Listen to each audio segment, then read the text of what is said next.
Mimi nilikuwa naumwa tumbo, nimesumbuka miaka mingi, zaidi ya miaka 14. Zaidi ya miaka 14. Kila siku tumbo. Sawa. Yaani kwangu mpaka wanangu walizoea meza yangu, yaani na dawa za hospitali, za Dr. Mwaka, yaani mpaka Dr. Mwaka. Yaani nishakunywa dawa za kila aina. Mpaka nikajua maini yangu imekuwa meusi kama redio. Maini yako ilikuwa meusi kama redio. Ndio.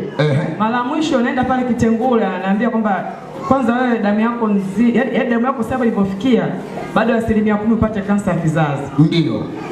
Kwa hiyo sasa nikawa nishakata tamaa, ninaumwa.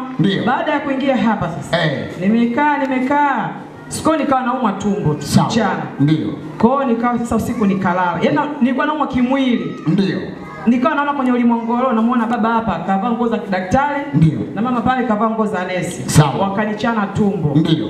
Waliponichana tumbo, wanaminya tumbo unatoka usawa. Tukawa tunaminya tumbo lako unatoka usawa. Wanaminya tumbo unatoka usawa. Usawa ukaja kwenye kideseni. Ukaja kwenye kideseni. Ndio. Baadaye wanaongea wenyewe wakanishona. Wamevaa mavazi meupe kabisa.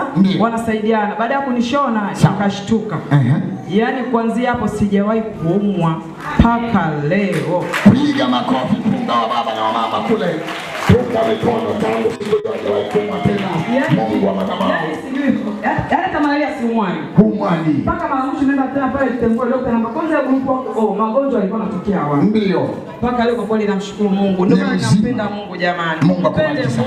Asante sana. Tumpende baba yetu.